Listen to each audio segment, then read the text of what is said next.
Assalamualaikum warahmatullahi wabarakatuh. Perkenalkan, nama saya Hirisma Mufida Azmi dari kelas 11 AKL 2. Dan saya Azhara Fatma Fadila dari kelas 11 AKL 2. Di sini kami akan menjelaskan sengketa batas wilayah Blok Ambalat antara Indonesia dan Malaysia. Yang pertama, kronologi sejarah timbulnya sengketa batas wilayah antara Indonesia dan Malaysia. Perbatasan wilayah Indonesia dengan negara-negara lain seringkali menimbulkan kesalahpahaman yang berakhir dengan konflik. Meski pada akhirnya selalu dapat diselesaikan dengan cara damai, karena itu batas wilayah negara telah diatur berdasarkan regulasi Undang-Undang Dasar tahun 1945 dan Peraturan Menteri Dalam Negeri Nomor 76 Tahun 2012 tentang Pedoman Penegasan Batas Daerah. Wilayah Negara Kesatuan Republik Indonesia atau NKRI menurut Pasal 1 Angka 1 Undang-Undang Nomor 43 Tahun 2008 adalah salah satu unsur negara yang merupakan satu kesatuan wilayah daratan, perairan pedalaman, perairan kepulauan, dan laut teritorial beserta dasar laut dan tanah di bawahnya, serta ruang udara di atasnya, termasuk seluruh sumber kekayaan yang terkandung di dalamnya. Wilayah perbatasan dengan demikian memiliki arti yang sangat vital dan strategis, baik itu dilihat dari sudut pandang perbatasan kabupaten atau kota dalam satu provinsi atau perbatasan kabupaten atau kota antar provinsi. Mengacu pada pasal 2 ayat 1 Permendagri nomor 76 tahun 2012, hal itu karena menyangkut pertahanan dan keamanan suatu negara, sosial, ekonomi, dan budaya, sehingga untuk menciptakan tertib administrasi pemerintahan perlu memberikan kejelasan dan kepastian hukum terhadap batas wilayah suatu daerah. Dikenal sebagai negara kepulauan, Indonesia memiliki sekitar 17.500 pulau dengan luas 2 atau 3 wilayahnya adalah lautan. Dari pulau-pulau itu terdapat sejumlah pulau terluar yang wilayahnya berbatasan langsung dengan negara tetangga. Karena itulah sengketa batas wilayah sering terjadi, terutama yang paling intensif antara Indonesia dan Malaysia. Kedua negara ini seringkali berurusan dalam kasus sengketa wilayah, meski selalu berakhir damai. Di antara kasus sengketa wilayah yang menyedot perhatian publik adalah Blok Ambalat yang terjadi sejak 1969, tanggal 27 Oktober 1969. Indonesia dan Malaysia menandatangani perjanjian tapal batas landas kontinen. Kemudian pada 7 November 1969, Indonesia meratifikasinya. Namun demikian, pada tahun 1979, secara sepihak Malaysia memasukkan Ambalat ke dalam wilayah negaranya. Akibat yang ditimbulkan, Malaysia memperoleh protes tidak hanya oleh Indonesia, tetapi juga oleh negara-negara lain seperti Inggris, Thailand, Cina, Filipina, Singapura, dan Vietnam.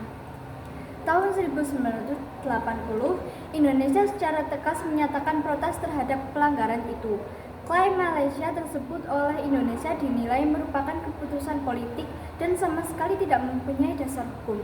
Bagi Indonesia dan juga oleh negara-negara lain, garis batas yang ditentukan Malaysia keluar dari ketentuan zona ekonomi eksklusif atau ZEE sejauh 200 mil laut. Apa motivasi Malaysia hendak mengklaim kepemilikan Blok Ambalat? Tentu saja karena potensi minyak bumi yang sangat besar di tempat itu. Akibat dari perbedaan pandangan dan saling klaim tersebut, Malaysia menurut hukum internasional atau UNCLOS United Nations Convention Law of the Sea tahun 1982 yang diyakini oleh Indonesia seringkali melakukan pelanggaran terhadap kedaulatan wilayah NKRI. Pada 7 Januari 2005, kapal laut Malaysia atau KD Sri Melaka pernah dilaporkan dan terpantau melakukan pengejaran, bahkan melakukan penembakan terhadap kapal nelayan Indonesia atau KD Jaya Sakti 6005 KM Wahyu 2 KM Irwan di Laut Sulawesi.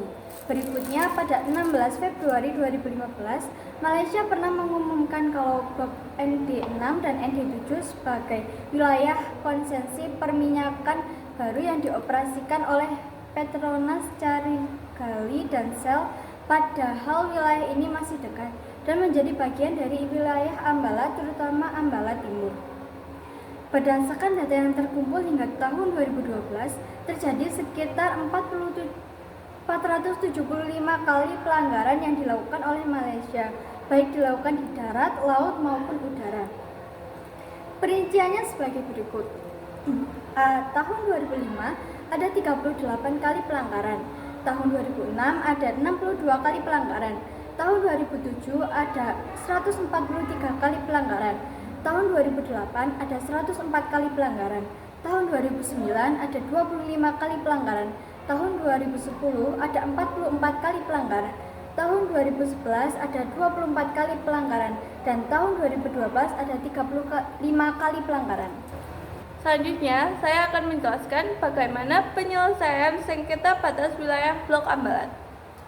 Sengketa batas wilayah kasus Blok Ambalat antara Indonesia dan Malaysia merefleksikan tentang bagaimana cara penyelesaian konflik ini. Jika mengacu pada aturan hukum internasional dan mempertimbangkan kedekatan kedua negara tersebut, upaya penyelesaian konflik dapat ditempuh setidaknya 4 langkah. Pertama, perundingan bilateral. Langkah ini memberi kesempatan kepada masing-masing negara untuk menyampaikan argumentasi terhadap wilayah yang dipersengketakan. Namun, bagaimana jika belum mencapai kesepakatan damai? Indonesia sudah pasti akan menggunakan pasal 47 UNCLOS 1982 sebagai negara kepulauan dan dapat menarik garis di pulau terluarnya sebagai patokan untuk garis batas wilayah kedaulatannya. Sementara Malaysia kemungkinan besar akan menggunakan argumen peta 1979. Kedua, menetapkan wilayah yang disengketakan sebagai status quo dalam kurun waktu tertentu. Langkah ini sebagai tindak lanjut jika cara yang pertama gagal, sehingga diperlukan cooling down antara kedua belah pihak.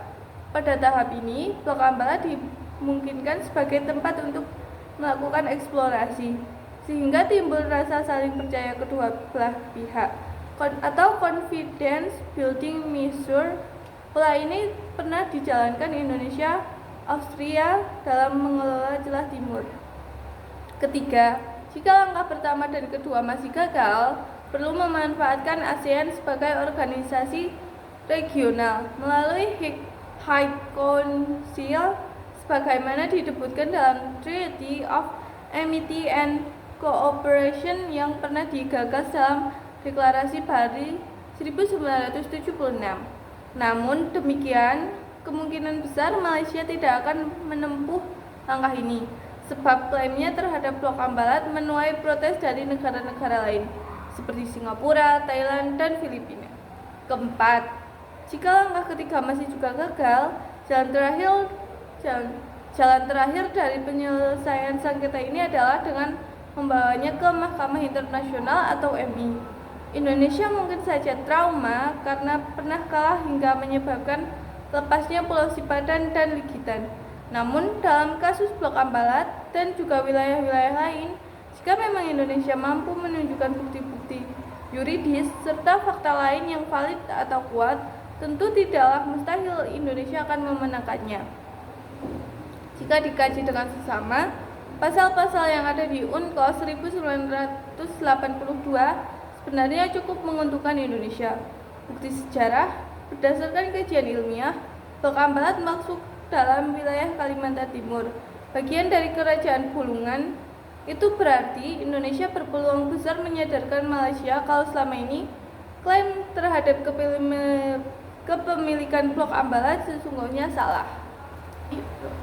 Dari kedua materi yang kami sampaikan, maka dapat disimpulkan bahwa sengketa batas wilayah kasus Blok Ambalat antara Indonesia dan Malaysia merefleksikan tentang bagaimana cara menyelesaikan konflik ini.